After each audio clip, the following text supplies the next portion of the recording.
Okay, Bassim Youssef, your response. You guys are talking about these 2 ministers as if this is the exception. I mean, like all of the Israeli cabinets have genocidal language. And Mr. Jonathan, con artist on the other side, he's like saying that they represent their constituents, which means the whole society, the whole community is genocidal. This is what they represent. And actually, On Piers Morgan Uncensored, the clash is explosive. Former IDF spokesman Jonathan Conricus versus pro-Palestinian activist Bassim Youssef. Tensions erupt over Israel's $30 billion military aid and the humanitarian crisis in Gaza, with fiery accusations of genocide and hypocrisy flying. This heated showdown exposes the bitter divide and raw emotions behind the headlines. Let's break this down. I think like we're asking the wrong question. We should be asking, like, instead of what should we do, we should start asking, why are we funding this? Why is my tax money, $30 billion to date, went to Israel to buy 2,000 pounds bombs and F-35s to dump Palestinians? Why is your tax money, Piers, is going to the British government to finance this? If Israel wants to defend itself, let it defend itself by itself, not with my money. And also, like, this is like a country it's bragging that this lobby is buying off politicians in America. AIPAC is bragging about 80% of Congress being paid by them. Exposes the corrupt influence of pro-Israel lobbying in U.S. politics, framing aid as a bought political allegiance rather than principled support.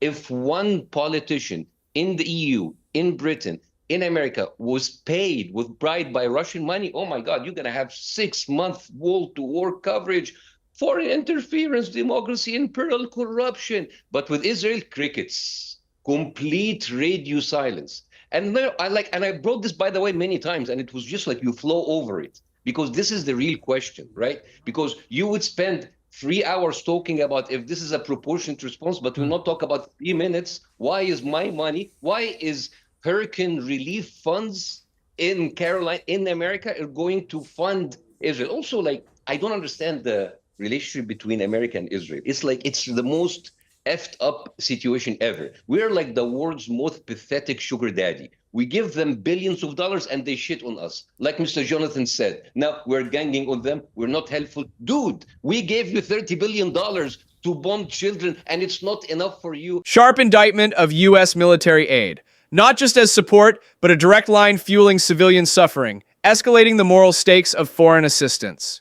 Like, I mean, at least when you pay a dominatrix, you know that you're getting fucked. But this is just America having a public humiliation king while getting fucked, and they call this foreign policy. They are arresting American students on American soils for protesting Israeli war crimes. What the hell, man? This is like your crack whore making you beat your children for calling her what she is, a whore. The thing, this is what really boggles me in America. The right and the left, they fight each other tooth and nail over gun control, education, minorities' rights, healthcare, DEI. But when it comes to Israel, everybody competes to be Israel's favorite bitch. Republicans hate handouts unless it's for Israel. And Democrats, they love human rights unless it's for the Palestinians. I mean, this is a Delulu state. You guys are Delulu. You are Delulu. Like, I came here today to witness for myself how someone can lie so shamelessly. The guy is like a human pinball machine. Every question lies on him, ends on Hamas. Is like a magic 8-ball with one answer. Hamas. Yani, at least flat earthers, they make things interesting. You guys are boring. You are like the same thing. I left all of this. I left the media because of this. I come back. It's a freaking Groundhog Day. Every day, the same question, the same thing. Dude, nobody believes you. You are liars. Okay. Nobody believes you. Okay, let me just say, well, since you haven't been on media for a while, Bassim, you probably would have noticed that I've become quite unpopular, actually, with the pro-Israeli lobby, because I've been increasingly critical of Netanyahu and his government and believe they have... Because if you're not your doormat, that's if you're not entirely accurate, they will not do it. Well, okay, but, you know... Piers, that's all right, but that's just... accurate. You may have missed that. But Jonathan Conricus, your response to what Bassim Youssef said. Dry skin, deeper wrinkles and crepiness are just a few of the visible signs of ageing. Or so I'm told. Fortunately, today's show is sponsored by One Skin. Their topical supplements are designed to help your skin feel and behave as if it's younger. bit like this. Founded by an all-female team of scientists, OneSkin is the first and only skin longevity company to target cellular skin aging with their proprietary OS1 peptide. It's scientifically proven to decrease lines and wrinkles, boost hydration, and help with thinning skin. More than 4,000 people have given 5-star reviews for their full line of face, body, sun, and travel-size products. OneSkin believes that skincare is not just to improve how you look, but how to optimize skin biology at a cellular level. Well, we've teamed up to give you a 15% discount with the code PEERS, P-I-E-R-S, at checkout. Just go to oneskin.co. That's co with no M, oneskin.co. Well, you know, I could choose to respond to many things. I could respond to your foul language. I could respond to how low you speak. I could respond to your nonsense rhetoric. And basically, I think it shows that you've been out of the business for a while because you're repeating, regurgitating a lot of stuff that's really old. I think you should update your poison. You should get an updated version of the talking points against Israel. All of the things you said they're quite low level. They're not very impressive. I've heard it a million times, and it's quite childish. It's interesting for me to hear that from an Egyptian. Last time I checked, Egypt is the second largest beneficiary of American money. And if you reportedly really care about your tax money, then have you asked yourself why the US is providing so much money to Egypt and what the US gets in return? And what I would like to know is why is the Arab Egyptian Republic refusing to receive refugees, their Arab Muslim brothers from Gaza, and why are they so inhumane and cruel and preventing poor Gazans from escaping a war zone? Last time I checked, the only war where civilians have been prevented from leaving, escaping, fleeing a battlefield is this war. I cannot remember, and maybe you as a comedian can think of another war where civilians were prevented from a neighboring non-hostile state to flee the war.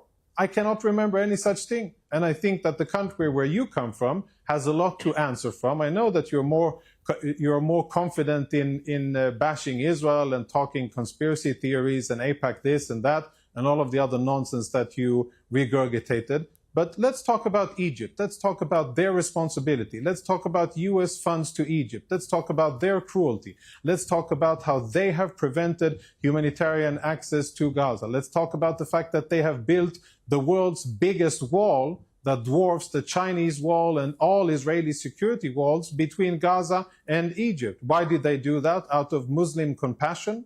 Out of care for humanitarian rights of their Arab brothers? No, because they want the poor Gazans in, and because they know that programs like this one and other programs will support Hamas propaganda and will blame Israel for what's happening, when in fact Gazans should have been evacuated out of Gaza in the second or third week of the war. We would have defeated Hamas quickly and with far fewer. All right, but just to be clear, Jonathan, casualties. Just to be clear, programs like this one, hosted by me, which is the point you're making, I think, I'm afraid, I take exception to a 3-month policy of starvation of a populace that's been relentlessly bombarded that includes so many children. That's my problem. And I think that the war aims, the stated war aims of Israel at the start of this, which was to eliminate Hamas and to get the hostages released, neither of those things have happened. All that's happening is more and more civilians are getting killed in the process of going after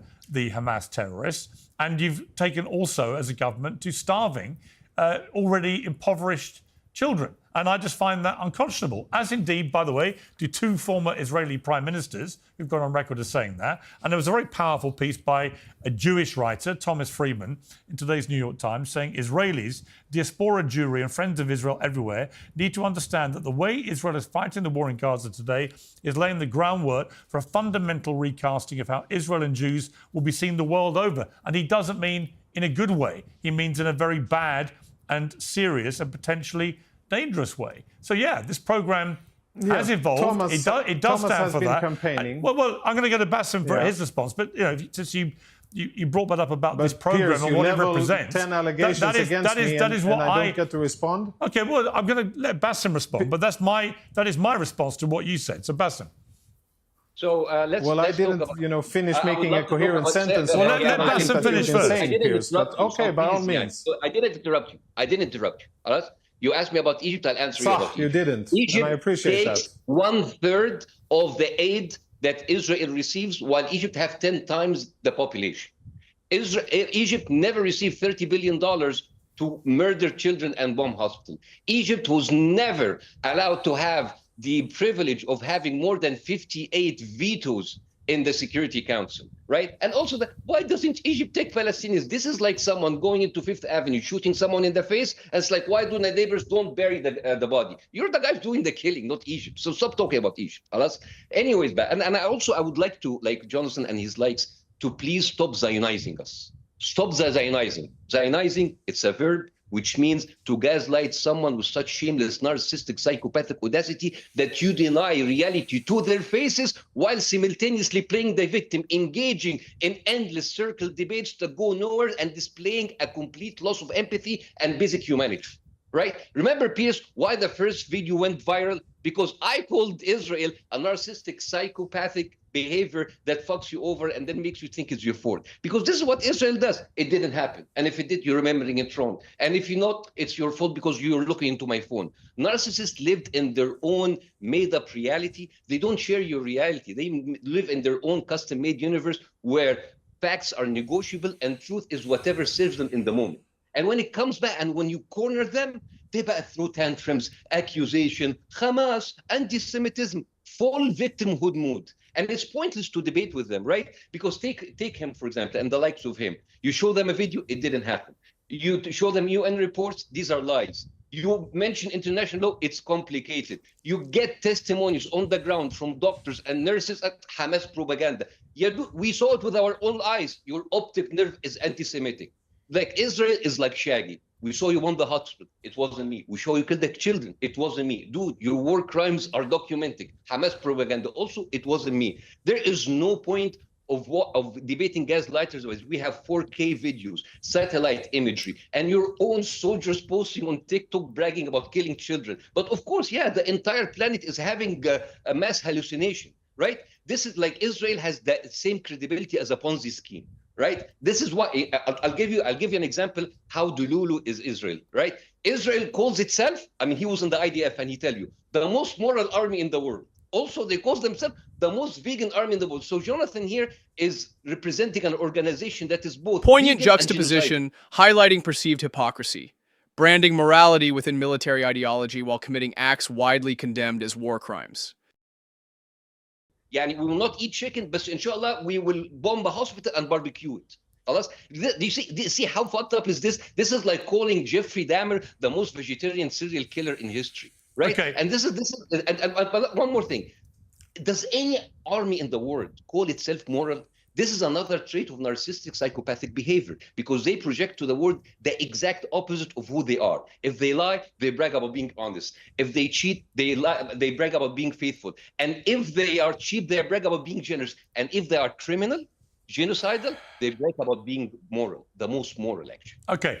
I mean, look, I would take away from that something that you and I, Jonathan, have reached agreement about, which is it remains appalling to me that international media and journalists are not allowed into Gaza to examine the veracity of all these claims from an independent perspective, because that would go a long way to answering the complaint, which is completely valid by Bassim, that every time there is any kind of incident which reflects badly on Israel, the immediate response is to shed doubt over it ever happening or to say it's Hamas propaganda or whatever. And the reason for that is because the Israeli government knows that there are no independent journalists from outside allowed in to ascertain the facts. And of course, nearly 200 Palestinian journalists have been killed by airstrikes. So there is an awful. Discuss that, on that, it. I know that Jonathan, you and I think agree Yeah. about that, right? I think it would be in Israel's interest and the world's interest if they simply lifted the ban on journalists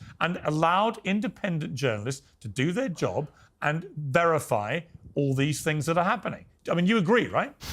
This blistering exchange lays bare the irreconcilable narratives between Israel's defense advocates and Palestinian sympathizers. Bassim's relentless critique of massive aid funding and alleged genocidal policies contrasts sharply with Jonathan's defense grounded in democracy and security. Viewers witness the deep skepticism of media narratives, aid distribution, and political accountability. These heated truths and accusations demand engagement. Drop your take below. Who truly bears responsibility in this conflict?